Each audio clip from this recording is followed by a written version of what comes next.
棕地，我哋成日都聽到有人建議用棕地起樓噶啦。咁只要發展棕地咧，就可以解決香港嘅房屋需求喎。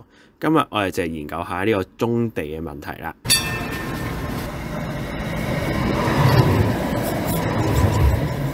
大家好，運家台長啊！明日大嶼咧，成日都俾人話破壞生態啦、倒錢落海啦咁。咁香港明明咧就有大量嘅土地。嗱，唔計郊野公園啦，仲有一樣嘢叫棕地喎。咁只要用嗰啲棕地發展，就可以解決房屋問題噶咯喎。點解政府又唔用棕地呢？咁今日我哋就係睇一睇有關棕地嘅爭議。咁喺睇呢樣嘢之前呢，我哋首先要知道咩係棕地。棕地喺世界咧就有唔同嘅定義嘅。咁喺美國咧就泛指工業用並且受低污染嘅用地啦。咁喺清理之後咧就可以重複再開發嘅。咁喺歐洲嘅解釋都差唔多啊，只係咧佢有可能污染係更加大啦，咁再利用可能會更加困難，亦都有可能其實佢只係普通被棄置嘅工商業用地，係可以直接重複使用咁滯噶啦。咁至於香港咧，根據政府嘅定義啊，就係有工業活動嘅農地，例如係儲存倉庫啦，同埋工場啦，例如後勤設施啦、回收場咁樣樣。咁而家香港嘅棕地情況又點樣樣呢？根據政府嘅統計咧，新界區有1579公頃嘅棕地，大約係等於沙田市區嘅面積，即係唔計馬鞍山。其中有90%咧都有生意營運緊嘅，咁大約加埋有7400個場地左右。咁剩低1成咧先冇營運到啦，並且其中有超過80%嘅棕地係私人擁有嘅。咁3/4嘅棕地就喺新界西北地區分佈喺洪水橋啦、元朗南啦、錦田八鄉啦、牛潭尾一帶。咁棕地就有1/4咧就有一般倉庫咧做儲存用嘅，咁另外就有1/4就係做建造業啦。咁順序落去咧就有物流啦同埋車輛嘅相關行業。咁大笪地方，點解政府又冇發展到呢？發展棕地咧，咁主要就有2大問題。第一個就係空間，咁雖然積少成多啊，但係呢啲地咧其實本身係分散各地嘅。咁發展起嚟咧，咁就變咗做插針樓咁樣，有位咧就插落去。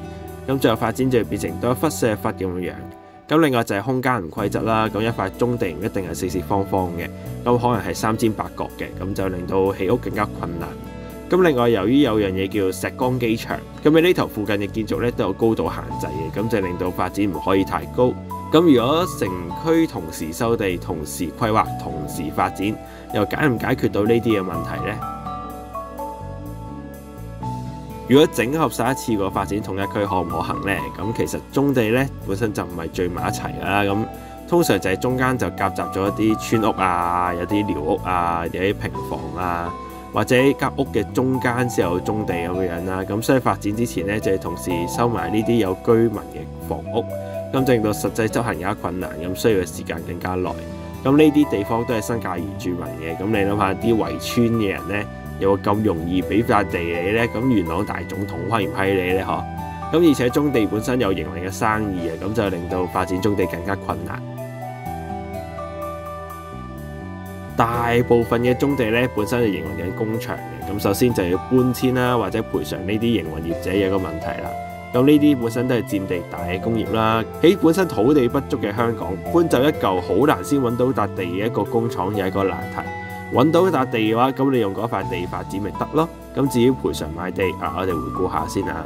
呢啲棕地有啲係工場啦，有回收處理啦，有倉庫啦，呢啲都係香港必須要嘅產業。咁就要處理啲回收物啦、廢車啦，亦都有啲空間暫存啲貨櫃啦。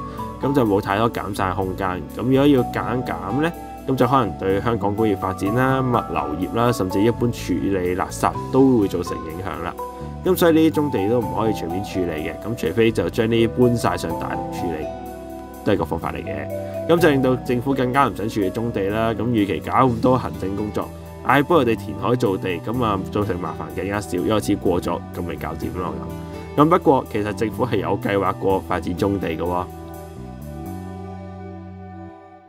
嗱，話說咧喺市民嘅要求之下，當年林鄭咧做咗一份新界棕地使用及作業情況研究，咁就研究可唔可以發展棕地啦。咁最後份報告就指出，有40%嘅棕地就喺而家計劃緊嘅新發展區當中，其中包括古洞北啦、粉嶺北啦、元朗南啦、洪水橋下村啦，同埋新界北嘅。我都唔知新界北係講緊乜嘢。咁呢份研究咧都建議要鼓勵棕地嘅營業者離場啦，咁就可以空個地方興建房屋。咁最後嘅發展研究就剩翻到底幾時政府先要以結果為目標開始開工啦。咁講咗咁耐咧，棕地嘅爭議都差唔多啦。咁睇嚟雖然幾難下，但係政府終於要用棕地啦，終於肯做嘢啦咁。不過話說咧呢棕地都咁耐啦，咁其實話時話呢棕地係點樣嚟嘅呢？講古佬說故事，話說喺1970年之後咧，香港就成為呢個轉口港啦，咁好多貨櫃就要地方放，咁比起工廠大廈擺喺棕地嘅倉庫更加平啦。咁另外咧，租出嚟放貨櫃收入咧係比農地耕田嘅多，咁所以就引發大量嘅農民咧就改租俾人做貨倉啦，咁就真係由第一產業轉型做第二產業。咁所以1990年咧，港英政府就想阻止呢個棕地延伸啦，但係最後就被反對。咁喺主權移交之後2000年咧，都建議修例，仍然係因為鄉議局嘅反對而失敗嘅。咁至於違例發展棕地咧，咁由於處理時間實在太耐啦，執法亦都唔完備，咁啲業者通常都唔係好想理嘅。加埋兩個政府都唔係好想處理呢個問題，咁畢竟你要攞到鄉事派支持，咁先對自己政黨有利，因為更加冇可能喐佢哋啦。咁因為咧影響到個人選情添。各位都知道收翻啲棕地發展嘅好處啦，咁更加多房屋啦，舒緩住屋問題啦，咁樣。咁所以今日咧就唔特別解釋啦。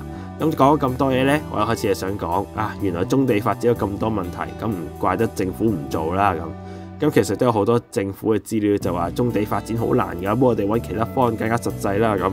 咁我爭啲信咗啦，咁所以我寫咗咁多嘢。咁直至見到香港另一個報導先發現，搞咗咁耐唔處理棕地，原來又係政府搞出嚟嘅蘇州屎。